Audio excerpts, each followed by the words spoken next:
You seem to be rather impressed with my blindfolded cubing videos. For the 3x3 at least, there's no reason to be because it's really not that hard. I thought about making a series of tutorial videos to show you how to do it, although more than likely if I tried to teach a fish how to swim, it would drown. However, I won't know unless I try, so let's get started.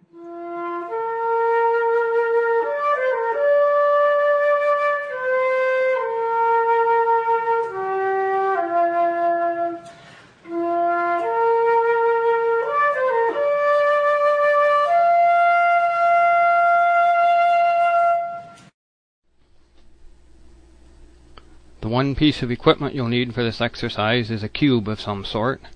I'll be using two here. This, as you might be able to see, is a Rubik's brand, and I also have a speed cube. These are only available online. The Rubik's you can get anywhere. What you don't want is a cheap dollar store cube. It'll be so hard to turn that you'll quickly get frustrated and give up, and we certainly don't want that. Now, back to the cube. Each cube is made up of 26 individual pieces called cubies. There are three types. You have 6 centers with just one color sticker on it. That determines the color of the face. There are 12 edges with 2 stickers and 8 corners. They have 3 stickers on them. The first thing you want to do is pick a color orientation of the cube you like. Spin it whatever way. I have what's known as a boy cube because it has blue, orange, and yellow faces adjacent and in a clockwise direction. I always hold mine with blue in front, orange on right, and yellow on bottom. So I have red on left, green top, and white back. I should mention that I sticker my cubes differently, so if you hold yours like this, blue, orange, and yellow, you'll probably have white on top and green on back. Whatever way you hold it, memorize it and use it. Hold the cube the same way every single time you do it. You have to know exactly where every color is in relation to every other color, and you have to be able to identify the colors on each cubie without looking at it. Like this piece back here. This edge down here, I can't see it, but I know it's got white on back and yellow on bottom. White on back, yellow on bottom.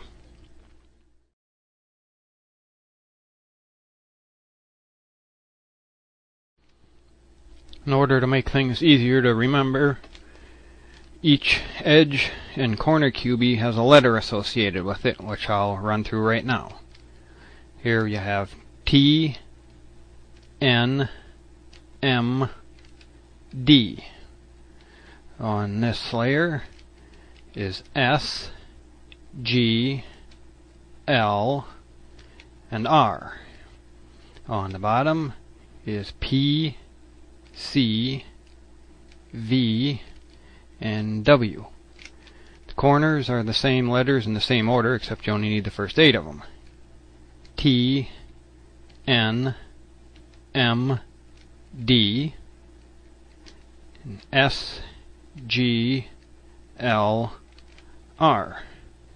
In order to help you memorize them, it might be a good idea to do something like this here. Put a piece of masking tape on each piece and write the letter on it. You have to be thoroughly familiar with all the letters on the pieces and what colors are on them. If I say, for example, corner M, you should be able to tell me exactly where it's located and what the 3 colors on it are.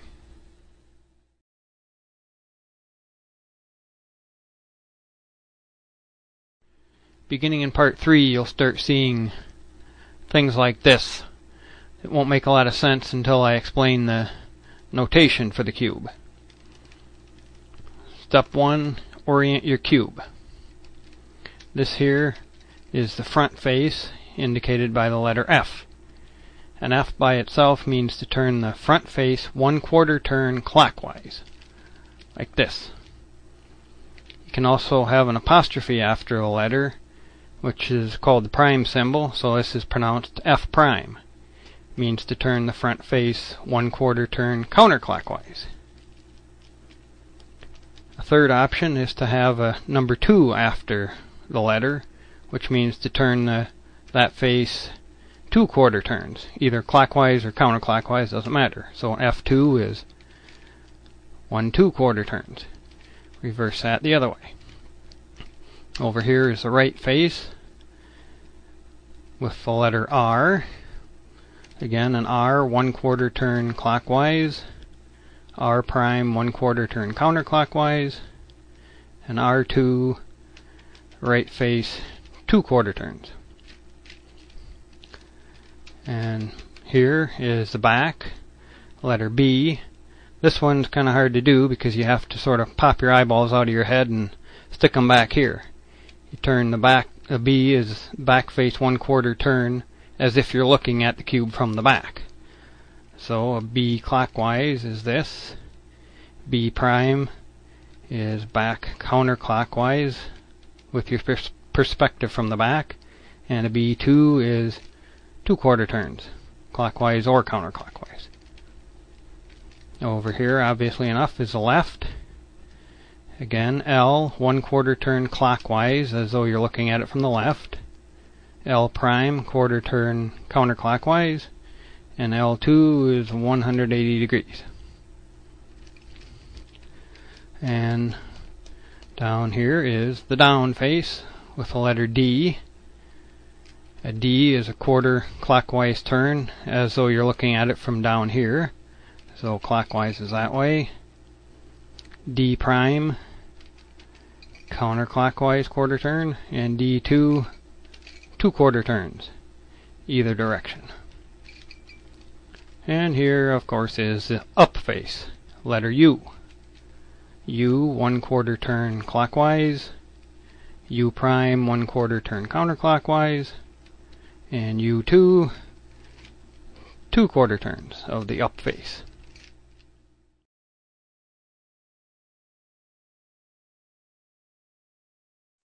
Any of our 6 letters, F, R, B, L, U, or D, could be followed by a lowercase w that indicates a wide move or 2-layer move.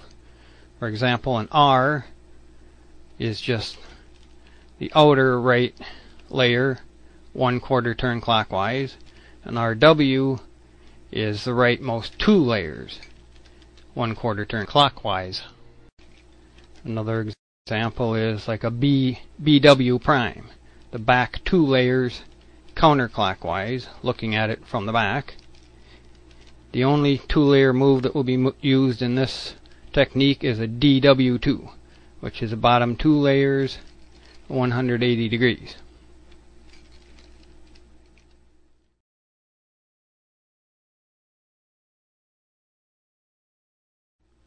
A layer on the cube between 2 faces is called a slice. Between the up and down faces we have the E slice. The direction of turn is the same as for the down face.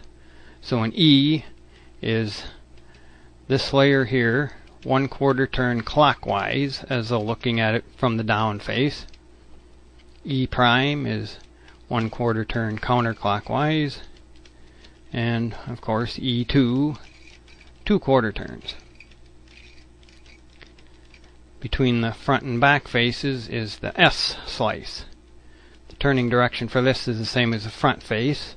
So an S, 1 quarter turn clockwise, looking at the cube from the front.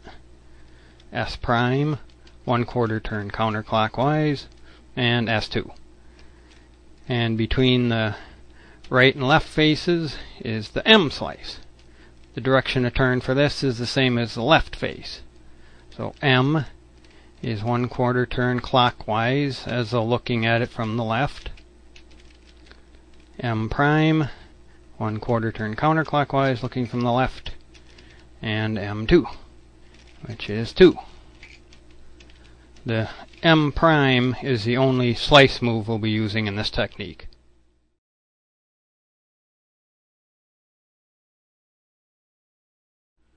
Cube rotations will not be used in these videos, but I'll cover them here just to be thorough. Just as you have a face move, 1 layer, and a wide turn, 2 layers, a cube rotation is a 3-layer turn, or the whole cube. There are 3 types. There's a lowercase x, which means to rotate the cube on the x-axis and the turning direction is as if you're looking at it from the right. So the x-axis this way. So an x move would be turn the whole cube 1/4 turn clockwise as though you're looking at it from the right. Then you have an x prime, 1/4 turn counterclockwise, and x2. Next is a y. And remember your y-axis up and down. And the turning direction is the same as the top. So you're sort of pivoting on the down face. So a y rotation is 1/4 turn clockwise looking at from the top. Y prime and y2. And finally the depth axis is a lowercase z. That's this way. Stick a rod through the cube like this, and the turning direction is the same as the front face. So a z rotation is 1/4 turn clockwise, z prime 1/4 turn counterclockwise, and z2.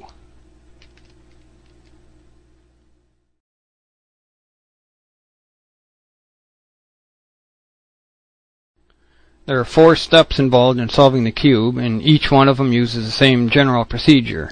You use setup moves to move a certain piece into a specified location, then perform an algorithm to manipulate that piece, then undo your setup moves to return that piece whence it came. The undo is the inverse of the setup moves you use.